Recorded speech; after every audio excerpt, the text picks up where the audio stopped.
શહેરમાં તસ્કરોનો આતંક ફરી એકવાર સામે આવ્યો છે.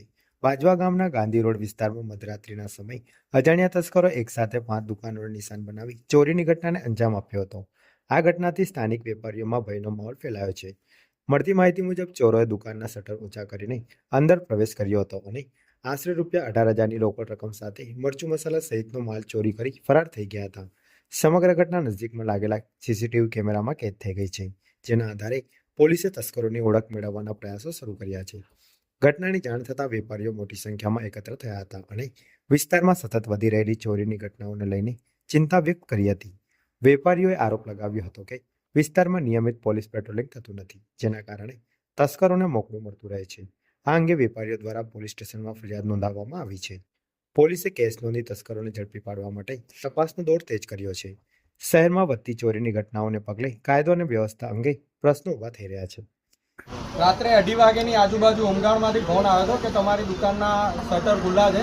એટલે રાત્રે 2:30 વાગ્યાની આજુબાજુ અમે પહોંચ્યા હતા દુકાને જઈને જોયું તો શટર તૂટેલું હતું અને અંદરનું બધું માલ વિખેર હતો અને પરચુરણ ને એવું બધું લઈ ગયા છે અમારી દુકાનેમાંથી. અને પછી આગળ તપાસ કરતાં બીજી 4 દુકાનોના બી તાળા તૂટેલા જોવા મળ્યા હતા. એટલે રાતે 5 વાગ્યાની આજુબાજુ આપણે જવાહરનગરમાં અરજી આપીને આવ્યા છે.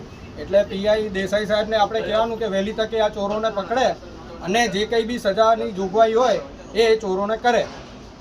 રાતે સચિનભાઈનો ફોન અમારી ઉપર આવ્યો હતો કે આવી રીતે તાળા તૂટ્યા છે.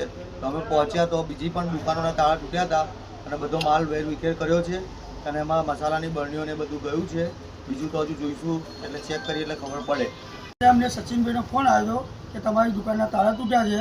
તો આવીને જોયું, થોડું અડધું શટર નીચેથી અંદર 2 જણા ઘૂસી, કેટલાક એક અંદરથી ઘૂસી અને જોયું અંદર તો ગલ્લા બલ્લામાં બધા પૈસા 8 થી 10 રૂપિયા, 10 થી 20 થી 50 જેવા નોટા, સિક્કા અને પરચોને હતું એ બધું, ને ચોપડીઓ, ચેકબુકો ને બધું નીચે બધું વેરી ખાયું સાહેબ.